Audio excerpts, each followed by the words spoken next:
Praise the lord అండి. కీర్తనలు 42వ అధ్యాయం 1-2 వచనాలు. కోరా కుర్మాలు వ్రాసినది. దుప్పి నీటి వాగుల కొరకు ఆశపడినట్లు దేవా, నీ కొరకు నా ప్రాణం ఆశపడుచున్నది. నా ప్రాణం దేవుని కొరకు తృష్ణగొనుచున్నది, జీవంగల దేవుని కొరకు తృష్ణగొనుచున్నది. ఇక్కడ కోరా కుర్మాల ఆశ దేవుని పట్ల వారి ఆశను, ఆసక్తిని, తృష్ణను తెలియజేసింది. ఎండమావుల్లాంటి ఈ లోకంలో దాహం తీరాలంటే నీవు దేవుని వద్దకు రావాలి. ఎందుకంటే ఈ లోకంలో ఎక్కడ నీకు సంతోషం దొరకదు.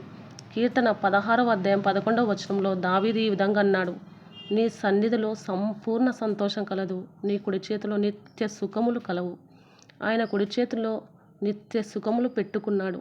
ఆయన సన్నిధిలో ఎక్కువ సమయం గడిపి ఎవరైతే ఆయన స్వరం వింటారో వారిలో ఆ సంతోషం ఉంటుంది. నీకు ఎప్పుడన్నా బాధ ఉన్నప్పుడు నా ఫ్రెండ్స్తో చెప్పుకోవాలి, కొంచెం భారం పోతుంది అనుకుంటావు, కొంచెం రిలీఫ్గా బయట తిరిగొద్దాం అనుకుంటావు. కానీ నీ బాధ వారు తీసివేయలేరు. నీ బాధ, నీ భారం నీ వద్దనే ఉంటాయి. ఈ నా బాధలో దేవుడు ఏమని మాట్లాడతాడో, ఏ వాక్యం ద్వారా నాతో మాట్లాడతాడో అనే తృష్ణ నీలో ఉండాలి. ఆయన ఇచ్చే ఒక్క మాట నీకు కొండంత భరోసానిస్తుంది. నాకు దేవుడు ఉన్నాళ్లే అనే ధైర్యం నీలోకి వస్తుంది. ఎవరైనా నీ జీవితం గురించి నెగిటివ్గా మాట్లాడినా నీవు భయపడవు.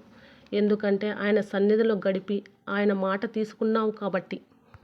ఎంతమంది ఎన్ని మాటలు అన్నా పట్టించుకోవు. ఎందుకంటే నేను ఆయనను నమ్ముకున్నాను, నన్ను సిగ్గుపరచడనే భరోసా నీలో ఉంటుంది.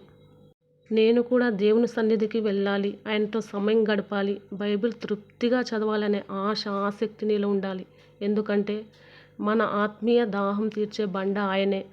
ఎంతగా వాక్యం చదువుతావో అంతగా నీ ఆత్మకు ఆహారం అందుతుంది, ఇంకా చదవాలనిపిస్తుంది. ఎందుకంటే నీ ఆత్మ దాహం తీరుతుంది. కూర్చున్నా నడుస్తున్నా దేవుడు నీతో మాట్లాడతాడు.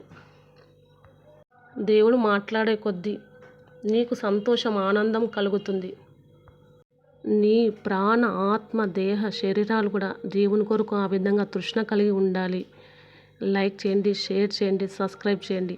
God bless you all.